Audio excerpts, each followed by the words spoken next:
ان کے پروٹوکول نے مجھے بڑا تنگ کیا ہوا تھا. صاحب بزی ہے, صاحب میٹنگ میں. آج صاحب بالکل اکیلے ہیں اور کوئی پروٹوکول نہیں ہے. یہ کیا ہو گیا آپ کو؟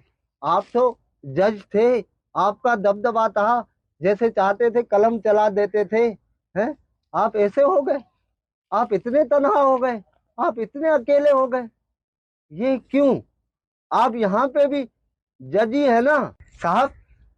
صاحب یاد ہے میں وہی ہوں جس کی بائک چوری ہو گئی تھی. میں آیا تھا آپ کے آفس کے باہر 6 گھنٹے کھڑا تھا, مگر آپ کے پروٹوکول والے تو مجھے اندر آنے ہی نہیں دے رہے تھے. وہ کہہ رہے تھے صاحب بزی ہے.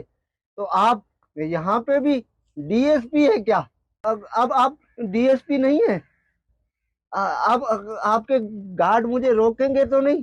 کوئی مجھے دھکے دے کے باہر تو نہیں نکالے گا؟ ہیں میری بے عزتی تو نہیں ہوگی یہاں پہ؟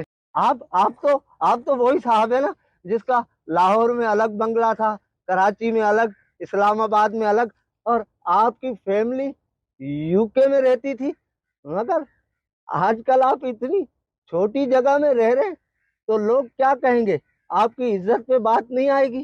ہیں آپ یہاں بھی تو بہت بڑے, آپ تو اتنے بڑے بلڈر تھے, آپ کا تو اتنا نام تھا. آپ تو ساری چیزیں بنا بنا کے لوگوں کو بیچتے تھے, اور اس کے بعد اس کی ڈبل فائل نکل آتی تھی. تو کیا یہاں پہ بھی کوئی ڈبل فائل ہے؟ یہاں پہ بھی آپ بلڈر ہیں؟ ارے صاحب آپ تو ہر چیز برانڈڈ پہنتے تھے. ہیں جوتے بھی برانڈڈ, بنیان بھی برانڈڈ, کپڑے بھی برانڈڈ ہیں. تو کیا یہاں پہ بھی ساری چیزیں برانڈڈ ہیں؟ اچھا یہ بتائیں, یہ جو آپ نے یہاں لگوائے ہوئے ہیں یہ کچھ پودے, کیا یہ بھی برانڈڈ ہے؟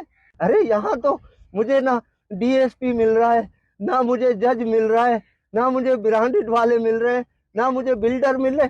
ارے یہ حاجی صاحب, حاجی صاحب, حاجی صاحب کچھ بولیں تو صحیح. حاجی صاحب, حاجی صاحب آپ تو بہت بڑے تاجر تھے. آپ چیزیں اسٹاک کر کے رکھتے تھے اور اس کے بعد اس کو ڈبل ریٹوں پہ بیچتے تھے. آپ یہ سوچتے تھے کہ چیزیں مہنگی ہوگی تو میں ڈبل ریٹ پہ بیچوں گا تو منافع ہوگا. تو یہاں بھی آپ ساری چیزیں کیا ڈبل ریٹوں پہ بیچ رہے ہیں؟ اور کیا یہاں بھی آپ حاجی صاحب ہیں کیا؟